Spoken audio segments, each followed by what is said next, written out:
Not a good idea. Don't do it.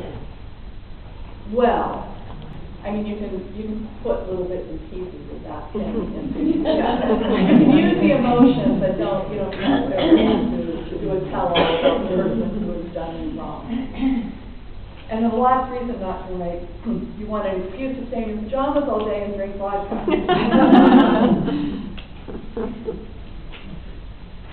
Various outlets for writing as an expat. There aren't many of them. I'm sure I will miss some of them. Right off the bat, we heard film reviews, any kind of reviews.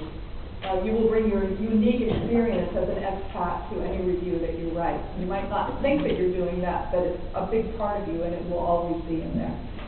Your personal journal. That's a wonderful outlet for you. Writing doesn't always have to be about being published and showing it to somebody else or whatever. You can do it for yourself. It's a great thing to do. Your Falco Club newsletter or bulletin. Need some water? You okay? I have it there. Okay. I'm just dying a little. Yeah, your club newsletter. I did this thing with my Falco profiles. We were talking about this in Elizabeth's workshop the other day, so this might be the second time you've heard this. But I wrote Falco profiles for each of our monthly bulletins, where I interviewed one of the wonderful women that I met at one of these conferences. Each month I would pick a different subject, interview that person, and we would put it in the bulletin. That's a great way to hone your skills as a writer, and then also to help your club. It's a fun thing to do. Reviews, I already said that. Interviews and expat profiles. Poetry. Any of you poets? Yeah. Grace and Greece? Yeah? Well, your name is, already is a poem. Grace and Greece. Yeah, you're a poet? Oh, Yeah. I haven't done it for a while. Yeah. Writers write. Button the chair. Do it. Get it out there. It's also, your club can often provide a great place for you to publish your writing. I know that Tracy has had many things published in our club newsletter. And Janet, you didn't even raise your hand on that writer thing. So Janet writes a monthly column she's the president of the Cologne Club. She writes a monthly column for our bulletin. And you're very creative with the way you approach each month. It's a challenge. It's a challenge. It's always a challenge. I was saying to Janet just this morning, we're rooming together. This was after I had mistakenly put her contact lenses in my eyes. Walking around, I think I've gone blind. No one said writers are intelligent. Anyway, what was my point? Oh yeah, every time I sit down to write something, I sit down at the computer, I look at it, and I say, I got nothing.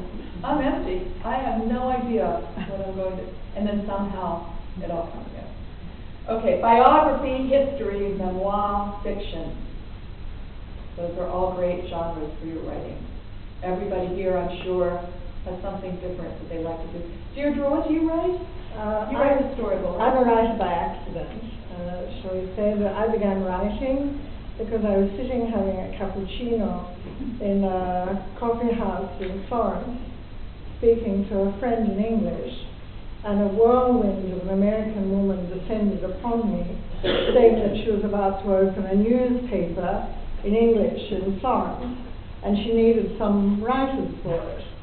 Now, I've written all my life because I'm a lawyer, but discovered in writing for this newspaper, which I do 2 columns a month, which is quite heavy going, I might say. What's your word count?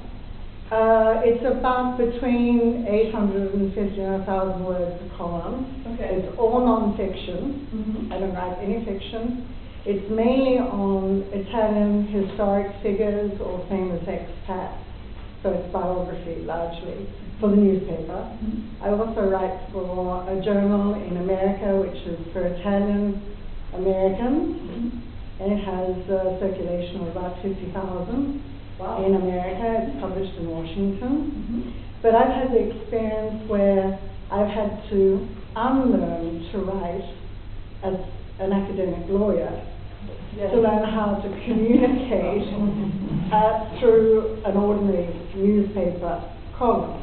And that's not easy because in legalese you always write in the passive case, for example. And all of a sudden you say I, or I think this, or he said that and said it was said by.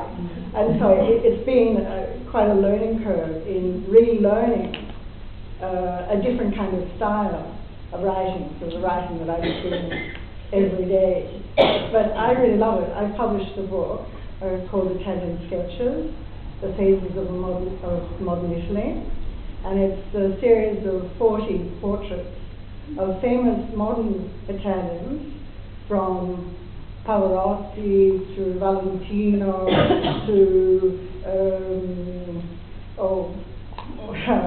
Sergio Leone, Montessori, because the newspaper said that many of the people that come to Italy, especially the students, because we have 22 American faculties, students in Florence, they come and they know about the Renaissance, but they haven't got a clue about Italian modern politics or modern figures in Italian history.